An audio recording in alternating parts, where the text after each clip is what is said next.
तो हाँ जी, चलिए हम एक और वीडियो देखते हैं जिसमें आपका क्या है, इक्वेशन बनानी है हमको किसी लाइन की इक्वेशन है किसके थ्रू, एक पॉइंट के थ्रू, और जो आपका एक दिया गया वेक्टर है उसके पैरेलल हो। तो जैसे मान लीजिए आपका जो दिया गया पॉइंट है वो आपका क्या है, ए।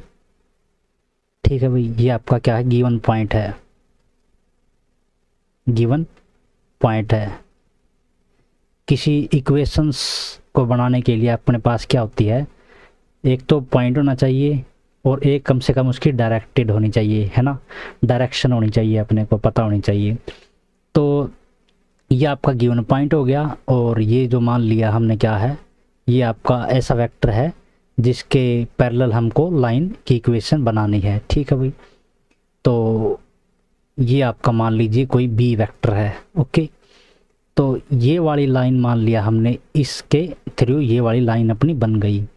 तो ये वाली लाइन आपको किस तरीके से बनी ये अपने को पता होनी चाहिए। तो एक मिनट, इसको जो 3D फिगर है इसको हम रोटेट करके दिखाते हैं, हम इक्वेशन बना लेंगे। तो ये वाली है, देखिए ये बिल्कुल आपकी पैरेलल में है और ये आपकी इस तरीके से बन रही है। एक बार इसका 3D वो ले लेते हैं हम, और एक बार इसको जूमिंग कर लेते हैं थोड़ा, इसको देख लेते हैं इस प्रकार। तो चलिए अब हम बनाते हैं इसकी जो इक्वेशन बनेगी वो किस प्रकार बनेगी। तो अगर ये आपका बी वेक्टर है, ठीक है भाई, और ये हमने कोई भी पॉइंट, आर्बिट्रेरी पॉइंट मान लिया हमने, कोई भी पी है जिसके जो कोऑर्डिनेट आपके क्या है, एक्स वाई एंड जेड हैं, और ये आपका ओरिजिन है, और इसके जो कोऑर्डिनेट आपके 0 0 0 हैं। ठीक है भाई, तो ये वेक्टर हो गया और ये वेक्टर हो गया, यहाँ से इस तरीके से जा रहा है, ये भी इस तरीके से जा रहा है, ये इस तरीके से जा रहा है। तो ये वेक्टर आपका कौन सा हो गया, ए पी वेक्टर हो गया, जिसकी direction from A to B है। ओके, और ये वेक्टर इसको हम किस से डिनोट करते हैं, आर से डिनोट करते हैं। ओके, तो अब देखिए ये जो वेक्टर आर है किसका एडिशन है, आपका इस वेक्टर का, भाई पोजीशन वेक्टर इसका ए है, और इसको हम क्या लिख सकते हैं, ओ लिख सकते हैं। तो ओ ए प्लस में ए पी किसके इक्वल आ जाएगा, आर के इक्वल आ जाएगा। और ओ ए आपका क्या है, सिंपली अगर इसमें से इसको घटाएं तो आपका ये क्या आ जाएगा, इसके जो कोऑर्डिनेट है या फिर पॉइंट्स हैं आपके ए वाले ही आ जाएंगे ना भाई, जो ए में दिए गए हैं। इसको हम अगर ए को ये माने कि आपका दिया गया जो पॉइंट है ए बी एंड सी है, तो आपके इस तरीके से जो वेक्टर है आपके, अगर वेक्टर में नोटेशन में लिखें तो आपके ये आ जाएगी, है ना। तो अब क्या करना है अपने को, ये जो वेक्टर है आपका इसमें इस तरीके से लिखा जाएगा। ओके, और ये वेक्टर है आपका आर, तो आर इसको उधर ले गए, आर माइनस ए है ये वाला है, वो किसके इक्वल हो जाएगा, ए पी के।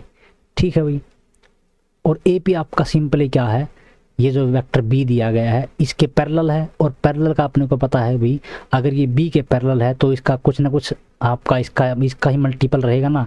तो आप इसको के इंटू बी लिख सकते हैं, या फिर आप यूजुअल नोटेशन ले सकते हैं लैम्डा इंटू में बी। तो ये जो इक्वेशन बनेगी ना आपकी किसकी, जो रिजल्टिंग इक्वेशन आएगी ना वो आपकी, या ये होगी किसकी, लाइन की इक्वेशन बनेगी, इक्वेशन ऑफ रिक्वायर्ड लाइन। ये जो आपकी इक्वेशन बनेगी ना वो आपकी रिक्वायर्ड लाइन की इक्वेशन आ जाएगी। और ये आपकी क्या बनेगी, आर माइनस ए वेक्टर की है, और ये आपकी क्या लिखी जाएगी, लैम्डा बी। और आप इसे क्या ले सकते हैं, r is equal to a plus में लैम्डा बी। ओके, और ए आपका क्या है, जहाँ गिवन आपका वेक्टर है, आपको ये ख्याल में रखना है कि ये जो वेक्टर आपका, सॉरी ये जो आपका दिया गया है ना, ये आपका वेक्टर होना चाहिए, ना कि कोऑर्डिनेट होनी चाहिए। ठीक है भाई, ओके। तो अब इसको हम कोऑर्डिनेट में बनाएंगे, कोऑर्डिनेट की इक्वेशन बनाते हैं हम इसको। तो आर के जो कोऑर्डिनेट थे हमारे क्या थे, एक्स, और ए के कोऑर्डिनेट हमारे क्या थे, एक्स माइनस ए। तो ये आपका क्या लिखा जाएगा, लैम्डा, और बी के हमने मान लीजिए कि आपका जो b1 मान लिया हमने। ठीक है भाई, तो इसको हम किस तरीके से लिख सकते हैं, x माइनस ए, अगर इसको हम इधर लाएं b1 को तो b1 हो गया। ओके, और ये वाला आपका क्या आ जाएगा, इसी तरीके से y माइनस बी है, जो आपका B2 के इक्वल हो जाएगा, और Z माइनस सी है आपका किसके इक्वल हो जाएगा, B3 आपका किसके इक्वल हो जाएगा, वो सब आपके किसके इक्वल हो जाएंगे, लैम्डा के। ये आपकी कार्टेजन वाली इक्वेशन थी। तो इस प्रकार आपकी जो इक्वेशन बनेगी किसी एक पॉइंट के थ्रू और किसी एक वेक्टर के पैरेलल में। ठीक है भाई, तो ये वाली आपकी इक्वेशन थी। Thank you.